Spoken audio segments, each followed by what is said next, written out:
Very very welcome to all साथियों। Exam fighter number 1 पे आप सभी का हार्दिक स्वागत है। साथियों, हम लोग बीपीएससी पीटी का प्रैक्टिस सेट सॉल्व करेंगे और ये प्रैक्टिस सेट मेरा अपना नोट्स है साथियों, और इससे बहुत ज़्यादा आपको प्रश्न लड़ने वाले हैं। हूबहू आपको प्रश्न मिलेंगे। आज से ये प्रैक्टिस सेट स्टार्ट है। मेरा हैंड रिटन नोट्स है ये। तो देखिए, प्रैक्टिस सेट 1 को सॉल्व करेंगे और आपको 20 में से कम 15 प्लस आपको सॉल्व करने हैं ईमानदारी से सही। तब समझेंगे आपकी तैयारी अच्छी है। पहला प्रश्न आपके सामने है। देखिए, जागीरदारी संकट सर्वप्रथम किस मुगल बादशाह के शासनकाल में उत्पन्न हुई? तो साथियों, तो सबसे पहले जागीरदारी व्यवस्था को आपको समझना होगा। जागीरदारी व्यवस्था मुगल काल में प्रचलित थी। इसमें क्या होता था कि जब कुछ अधिकारी ऐसे होते थे जिसे उसके कार्य के बदले वेतन नहीं दिया जाता था, बल्कि उसके वेतन के एवज में जो एक जमीन का टुकड़ा उसे दे दिया जाता था, लैंड दे दिया जाता था, जहाँ से वो रेवेन्यू खुद कलेक्ट करके अपना वेतन को सामंजन करते थे। उनके पास जो हथियार या घुड़सवार होते थे, उन सभी का वो मेंटेनेंस खुद करते थे। उन्हें कैश नहीं दिया जाता था, वो ज़मीन उसे दे दिया जाता था। उस ज़मीन को जागीर बोलते थे और जिसको दिया जाता था उसे जागीरदार बोलते थे। तो ये जागीरदारी व्यवस्था बहुत ज़्यादा प्रचलित थी मुगल काल में। लेकिन यही व्यवस्था एक समय ऐसा आया कि संकट बन गई, क्योंकि अब नए नए जागीर नए नए लोगों को नियुक्त किया जाने लगा, नए नए अफसरों को नियुक्त किया जाने लगा और उसको देने के लिए जागीर नहीं बची। इसी को हम लोग जागीरदारी संकट बोलते हैं। अधिकारियों को नियुक्त करना जरूरी था, सैनिक नियुक्त करना जरूरी था, लेकिन वहाँ पे क्या होता था कि उसको नियुक्त करने के बाद उसको जो जमीन दिया जाएगा, जमीन था ही नहीं, और सब अच्छे अच्छे क्षेत्र के उपजाऊ जमीन की डिमांड करते थे। तो इसी को हम लोग जागीरदारी संकट कहते हैं। यह किस मुगल बादशाह के काल में उत्पन्न हुई? तो यह साथियों उत्पन्न हुई थी औरंगजेब के काल में। इसका राइट आंसर क्या होगा? सी। राइट आंसर सी होगा। तो राइट आंसर सी इसलिए होगा कि हम सभी जानते हैं औरंगजेब अपने जीवन काल में युद्धों में व्यस्त रहा, और युद्ध ज़्यादा करने से क्या होता है कि आपको ज़्यादा से ज़्यादा सैनिक चाहिए, ज़्यादा से ज़्यादा घुड़सवार चाहिए, और उनको वेतन देने के बदले जमीन का टुकड़ा दिया जाता था उन सेनापतियों को। लेकिन यहाँ जमीन का टुकड़ा नहीं मिलता था, भूमि नहीं मिलती थी, तो यानी जागीरदारी संकट उत्पन्न हो गई थी औरंगजेब के काल में। राइट आंसर सी होगा। इसके बाद अगला कथन है, किसने कहा है कि मराठों का उदय आकस्मिक अग्निकांड की भांति हुआ? ये सारे क्वेश्चन इधर हिस्ट्री के हैं। मैंने पूरे सिलेबस को कवर किया है, अभी हिस्ट्री का क्वेश्चन चल रहा है। किसने कहा है कि मराठों का उदय आकस्मिक अग्निकांड की भांति हुआ है? तो ये ग्रांड डफ, एमजी रनाडे, आंद्रे जदुनाथ सरकार। तो ये इसका राइट आंसर क्या होगा? आप जरा सोचें। मराठों का उदय आकस्मिक अग्निकांड की भांति हुआ है। मराठों के बारे में कहा कि मराठों का उदय आकस्मिक अग्निकांड की भांति हुआ है। हम सभी जानते हैं शिवाजी के काल में मराठा शक्ति गजब की ताकतवर बनी, और एक तरह से कह सकते हैं मुगलों के उत्तराधिकारी। एक समय पेशवाओं के काल में लग रहा था कि मुगलों का उत्तराधिकारी ये लोग बनेंगे, लेकिन अंग्रेज आ गए। यानी मराठों का उदय अचानक से हुआ, फिर उसका पतन भी बहुत ही स्पीड से हुआ। इसीलिए कहा गया मराठों का उदय आकस्मिक अग्निकांड की भांति हुआ। ये किसने कहा साथियों? तो मैं राइट आंसर बता रहा हूँ। इसका राइट आंसर है ए, ग्रांट डफ। याद रखिएगा, ग्रांट डफ ने कहा मराठों का उदय आकस्मिक अग्निकांड की भांति हुआ। अगला प्रश्न है, वांडीवास के युद्ध 1760 में अंग्रेजों का नेतृत्व किसने किया? तो सबसे पहले आपको पता होना चाहिए वांडीवास का युद्ध 1760 में हुआ था। ये भी एक खुद एक प्रश्न है, आपसे पूछा जाएगा वांडीवास का युद्ध कब हुआ था? 1760 में। वांडीवास का युद्ध किन के बीच हुआ था? अंग्रेजों और डचों के बीच। इस युद्ध के बाद जो डच थे, डच को भारत छोड़कर जाना पड़ा था। डच फाइनली रूप से यहाँ पर पराजित हो गए थे, और वही आपसे पूछा जा रहा है इस युद्ध में अंग्रेजों का नेतृत्व किसने किया था और डचों को हरा दिया वांडीवास के युद्ध में? अंग्रेजी सेना का नेतृत्व किया था साथियों किसने?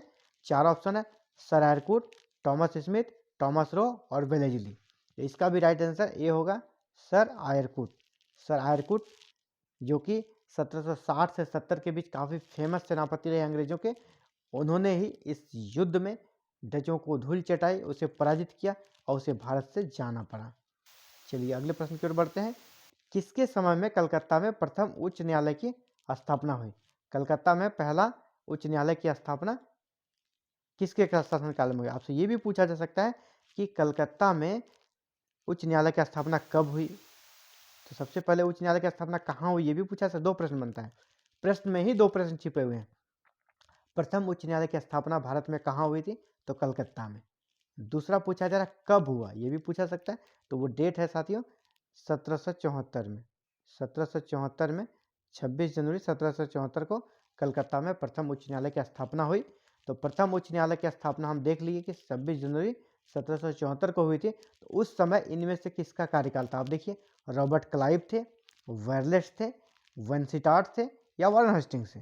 हम सभी जानते हैं 1773 से 1785, 73 से 85 तक कार्यकाल था वारेन हेस्टिंग्स का, यानी ये जो ड्यूरेशन है इन्हीं के बीच का है। तो इसका राइट आंसर डी होगा, वारेन हेस्टिंग्स। यानी कलकत्ता में उच्च न्यायालय की स्थापना सबसे पहले होती है भारत में, 26 जनवरी 1774 को होती है, और इसके स्थापना जो हुई उसमें गवर्नर जनरल जो वारेन हेस्टिंग्स थे। चलिए आगे बढ़ते हैं। भारत के संविधान की प्रस्तावना में प्रथम संशोधन कब किया गया? हम सभी जानते हैं भारतीय संविधान में प्रस्तावना है जिसे उद्देशिका भी कहा जाता है, प्रियम्बल, और इस प्रस्तावना में एक ही बार अभी तक संशोधन हुआ है। बताते चले हैं कि अभी संशोधन इसमें सिर्फ एक बार हुआ है। तो वो संशोधन कब हुआ है एक बार? तो वो संशोधन हुआ है साथियों, अब बता दें, 1951, 1971, 1976 और 1984। तो इंदिरा गांधी के कार्यकाल में हुआ था, याद रखिएगा, इंदिरा गांधी के कार्यकाल में वो 1976 में हुआ था। इसी में 42वां संविधान संशोधन भी इसी समय किया गया था, और इसी में प्रस्तावना को भी संशोधित किया गया था। और 3 शब्दों को याद रखिएगा, यहाँ से प्रश्न आते हैं। प्रस्तावना में जो 1976 में एक ही बार संशोधन किया गया है, उसमें किन 3 शब्दों को जोड़ा गया है? 3 शब्दों को जोड़ा गया है, आप उसे नोट कर लेंगे। प्रश्न वहाँ से भी आते हैं, कितने शब्दों को? 3 शब्द। कौन कौन सा?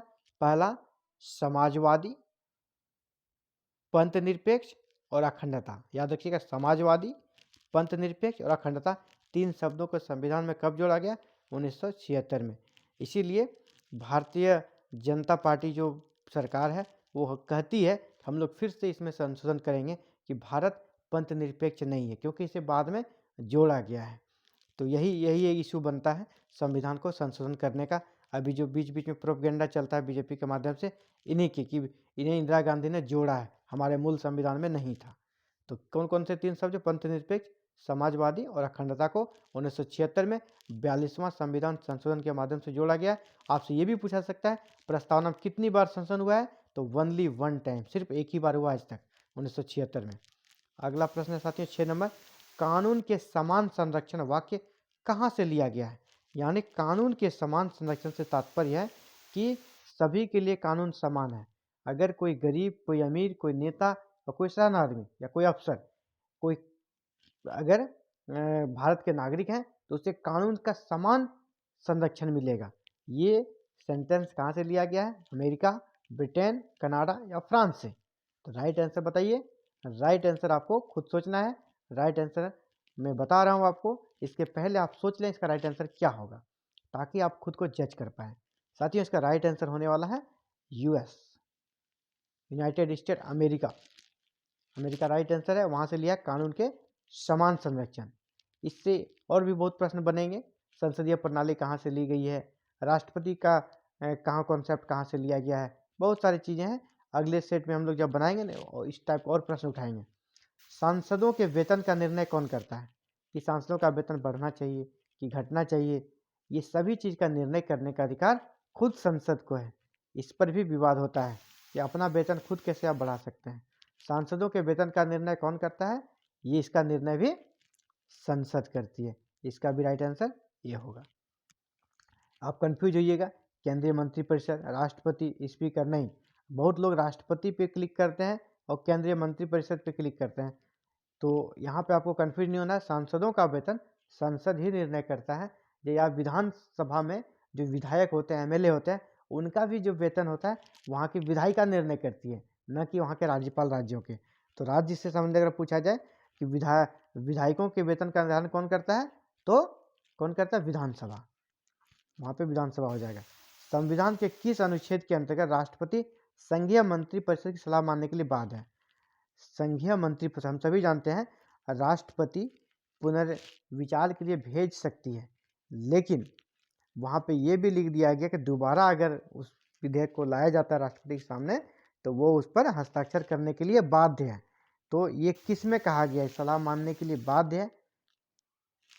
इसी के चलते राष्ट्रपति को कहा जाता है रबर स्टंप, क्योंकि उसे बहुत सारे प्रकार के अधिकार दिए हैं। कार्यपालिका संबंधी अधिकार है, विधायिका का है, न्यायपालिका का है, लेकिन लास्ट में लिख दिया है एक आर्टिकल में कि मंत्रिपरिषद, जो केंद्र की मंत्रिपरिषद उसका सलाह मानने के लिए वो बाध्य है। इसी से उसको सारा पावर कह सकते हैं कि रिमोट मंत्रिपरिषद के पास चला गया है राष्ट्रपति का। तो वो किस आर्टिकल में है? आर्टिकल 74, आर्टिकल 85, आर्टिकल 86 या आर्टिकल 101, यानी अनुच्छेद 74, अनुच्छेद 85, अनुच्छेद 86, अनुच्छेद 101। तो इसका भी राइट आंसर साथियों ए है। आर्टिकल 74 में ये बात कही गई है, मंत्रिपरिषद की सलाह मानने के लिए राष्ट्रपति बाध्य है। याद रखेंगे, बहुत इंपॉर्टेंट प्रश्न है ये, बहुत सारे एग्जाम में आया हुआ है। अगला है वर्ल्ड डेवलपमेंट रिपोर्ट, HDI किसका वार्षिक प्रकाशन है? वर्ल्ड डेवलपमेंट रिपोर्ट प्रत्येक साल प्रकाशित होता है। इसका प्रकाशन कौन करता है? इसका प्रशासन IMF, UNDP, IBRD या WTO।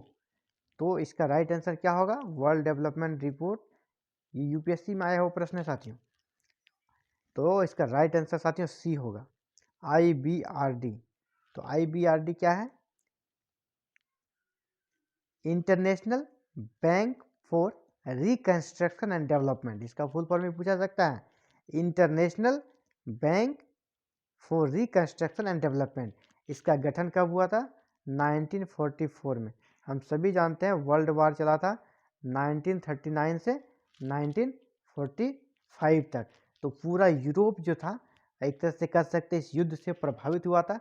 तो यूरोप के रिकंस्ट्रक्शन के लिए इसीलिए इस बैंक का गठन किया गया था, international bank for reconstruction and development. उसको पुनर्निर्माण और विकास, यूरोप का पुनर्निर्माण और विकास हो, उसके लिए इस बैंक का गठन किया गया था। उसी का वार्षिक प्रकाशन है वर्ल्ड डेवलपमेंट रिपोर्ट। कहीं कि HDI मतलब आप ये ना समझें, ह्यूमन डेवलपमेंट इंडेक्स भी होता है HDI, मानव विकास सूचकांक। उसे जारी कौन करती है? उसे जारी करती है, अगर वो प्रश्न देगा तो UNDP संयुक्त राष्ट्र विकास कार्यक्रम, United Nation Development Programme UNDP जारी करती है। HDI मतलब क्या हो गया? मानव विकास सूचकांक, ह्यूमन डेवलपमेंट इंडेक्स, वो अलग प्रश्न बनेगा। तो यहाँ पर आपका राइट आंसर सी हो रहा है। वर्ल्ड डेवलपमेंट रिपोर्ट जारी करती है IBRD, और यह एक कहते हैं वर्ल्ड बैंक का ही एक ब्रांच है।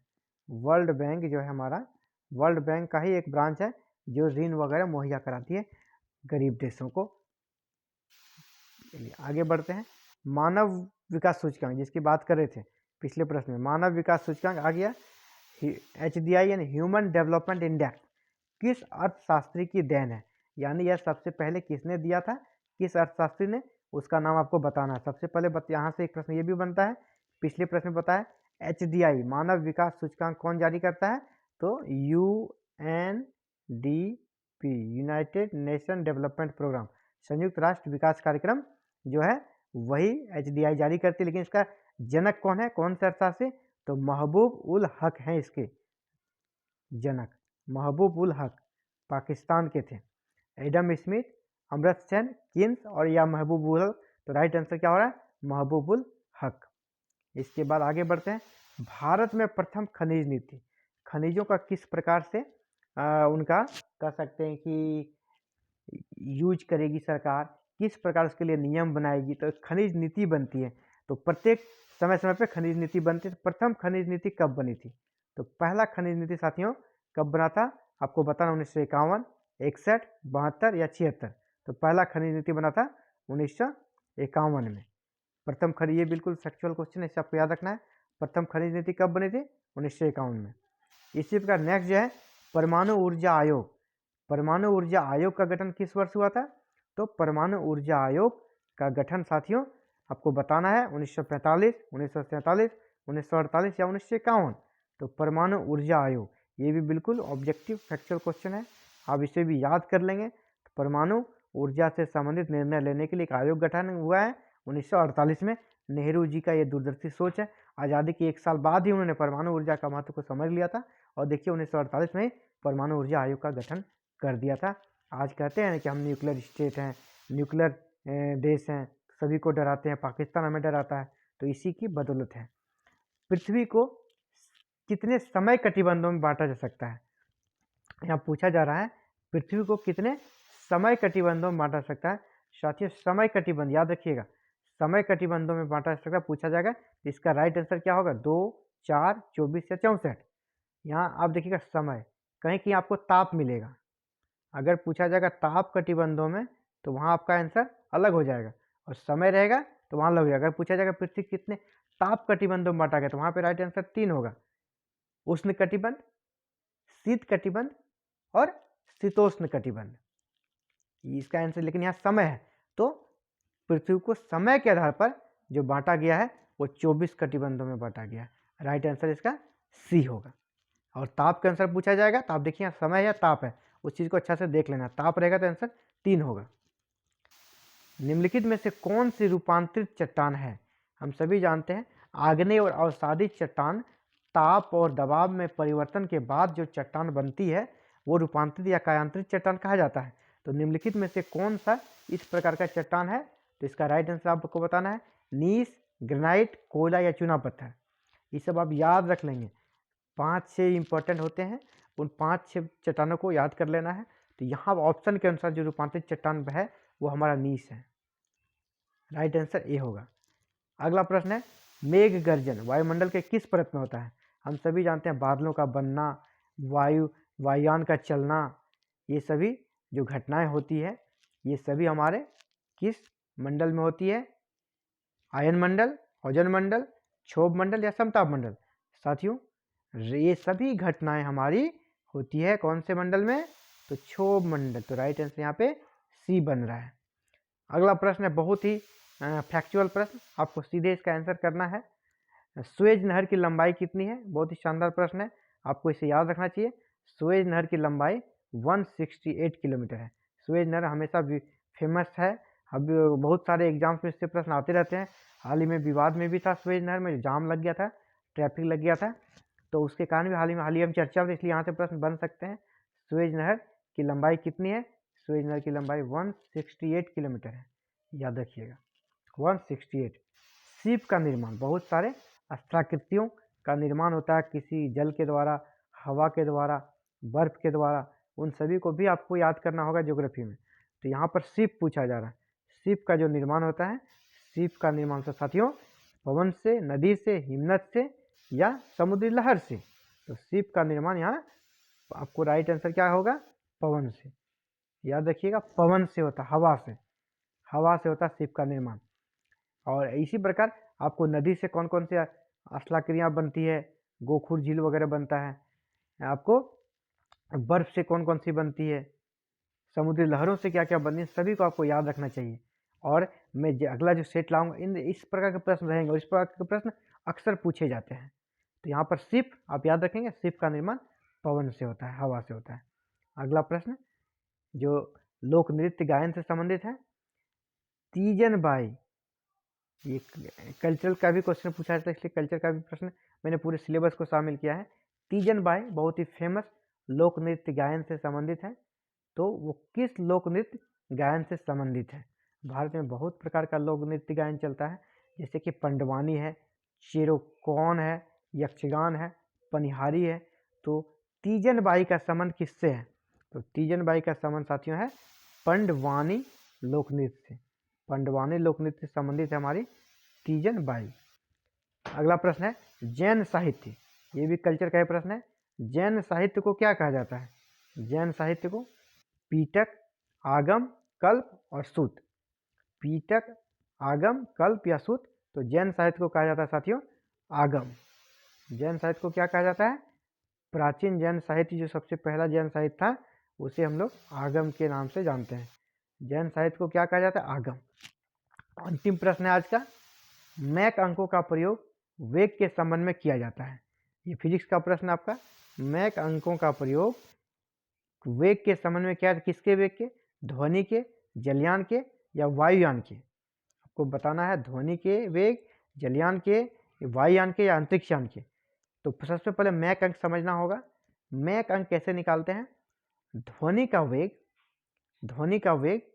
जो होता है, और ध्वनि का वेग और जो मान लीजिए v हो गया ध्वनि का वेग और दूसरा होता है वायुयान का वेग। मान लीजिए एरोप्लेन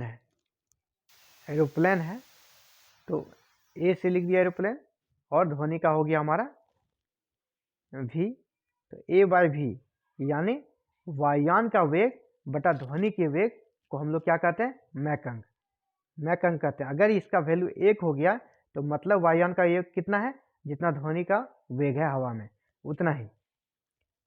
लेकिन अगर इसका कहा जाता है कि 1 से ज़्यादा हुआ तो उसे सुपरसोनिक विमान कहा जाएगा, सुपरसोनिक। और अगर 5 से ज़्यादा हो तो हो गया हाइपरसोनिक। यानी मैक अंकों का प्रयोग किसके लिए करते हैं, अभी डिस्कशन हो ही गया। मैक अंकों का प्रयोग हम लोग वायुयान के वेग के लिए करते हैं। अगर किसी वायुयान की गति जो है, एरोप्लेन की गति वायु की गति के बराबर है, मतलब साउंड की ध्वनि की गति के बराबर है, 336 जो वेग है ध्वनि का, अगर उतना ही बराबर है तो क्या हो जाएगा, वो ध्वनिक हो जाएगा या उसका मैक 1 होगा। लेकिन अगर 1 से ज़्यादा है तो वो हो जाएगा सुपरसोनिक। इसी में अगर 5 से ज़्यादा है तो हो जाएगा हाइपरसोनिक। तो ये 3 टर्म को भी याद रखेंगे, ध्वनिक, सुपरसोनिक और हाइपरसोनिक। ये सभी मैक अंकों के लिए प्रयोग किया जाता है। ये वायुयान के वेग को डिफाइन करने के लिए इस अंक का प्रयोग किया जाता है। आज के साथियों 20 प्रश्न आपके सामने कंप्लीट हो चुके हैं और फिर कल 8 बजे इसी प्रकार नया प्रैक्टिस सेट 2 मिलेगा आपको। और एग्जाम 12 फरवरी को है, हम लोग 10 फरवरी तक इस प्रकार के प्रैक्टिस सेट को बनाएंगे। और दावा करता हूँ यहाँ से इस प्रैक्टिस सेट से ही आपको प्रश्न डायरेक्ट लड़ा देंगे बीपीएससी पीटी में, ये दावा है। आप बिल्कुल इस को प्रैक्टिस सेट को डेली सॉल्व करें, डेली सुबह इसे कंप्लीट करें और 20 में से 15 प्लस अगर आप ला रहे हैं यानी 16 तक ला रहे हैं तो समझिए आपकी तैयारी अच्छी है और पीटी में आप रिजल्ट क्रैक करेंगे। तो thank you very very much for watching this video and connecting with exam fighter number 1। साथियों चैनल पर नए हैं, चैनल को जरूर से सब्सक्राइब करें, बेल आइकन को प्रेस करें ताकि इस प्रकार के वीडियो अपलोड करते ही आपको नोटिफिकेशन मिल जाए। धन्यवाद।